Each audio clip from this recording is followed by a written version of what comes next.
नोएडा से इस वक्त की बड़ी खबर। नोएडा के काउंटी बिल्डर ग्रुप के कई ठिकानों पर इनकम टैक्स की छापेमारी। बता दें कि छापेमारी के दौरान कई करोड़ के सोने और कैश बरामद होने की दावा किया जा रहा है। इसके साथ ही कई करोड़ की हेराफेरी का भी मामला सामने आ रहा है। ज्यादा जानकारी के लिए हमारे साथ मौजूद है नीरज जी। नीरज जी बताइए क्या है पूरा मामला। ये बड़ा मामला है और बीते 6 दिनों से भी ज्यादा कब समय हो गया है जब काउंटी ग्रुप पर इनकम टैक्स की छापेमारी चल रही है। जिस दिन छापेमारी शुरू हुई थी तब भी ONOG ग्रुप ने इस खबर को दिखाया था प्रमुखता से और बताया था कि बड़ा मामला सामने आया है। और मजेदार चीज ये है कि ये केवल नोएडा में नहीं हो रहा है, दिल्ली NCR के अलावा कोलकाता और बाकी शहरों में भी काउंटी ग्रुप्स के जहां जहां जगह है वहां पर ये रेड चल रही है। अब तक की रेड से जो समझ में आया है कि करीब 8 करोड़ रुपया से ज्यादा का तो कैश बरामद किया गया है। साथ ही साथ 17-18 करोड़ से ज्यादा के ज्वेलरी बरामद किए गए हैं। और ये केवल काउंटी ग्रुप पर नहीं है, उनके जो पार्टनर्स हैं उन पर भी इनकम टैक्स की रेड चल रही है। और जो सबसे इंपॉर्टेंट पॉइंट है इसमें कि करीब 100 करोड़ से भी ज्यादा की कैश के ट्रांजैक्शंस की जानकारी सामने आई है।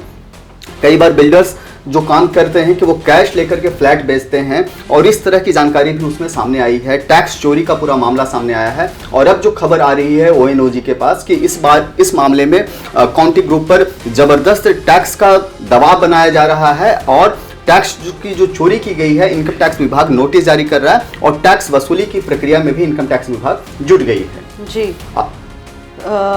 इसके अलावा आपके पास और ज्यादा जानकारी है कि कई करोड़ की हेराफेरी का भी मामला सामने आ रहा है। जैसा हमने बताया कि 100 करोड़ से भी ज्यादा का मामला है और ये देखिए ONOG न्यूज जो है लगातार इस तरह की खबरों को दिखा रहा है। इसके पहले भी हमने WTC भूटानी ग्रुप के खिलाफ हमने आम लोगों की चौपाल लगाई थी, बाकी चीजें उनके बयान हमने लिया था और उसके बाद ED की रेड पड़ी थी और उसमें भी करीब 1000 करोड़ के घोटाले की बात सामने आई थी। ED की कार्रवाई उस मामले में फिलहाल अभी भी जारी है, नोटिस जारी किए जा रहे हैं। और इस बीच अब काउंटी ग्रुप का एक नया मामला सामने आया है और ये रेड आप समझिए, इस रेड का अंदाजा आप इस बात से लगा सकते हैं कि करीब 7 दिन हो गए हैं, 7 दिनों से रेड जारी है। 7 दिनों से लगातार चल रहा है। यस, ये सबसे इंपॉर्टेंट पॉइंट है। तो समझिए कि कितने कागजात खंगाले जा रहे हैं और कितनी बड़ी टीम देश के अलग अलग राज्यों में अलग अलग ठिकानों पर रेड कर रही है। जी बहुत बहुत धन्यवाद नीरज जी आपका। बता दें कि काउंटी ग्रुप पर इनकम टैक्स का शिकंजा लगातार कसता जा रहा है।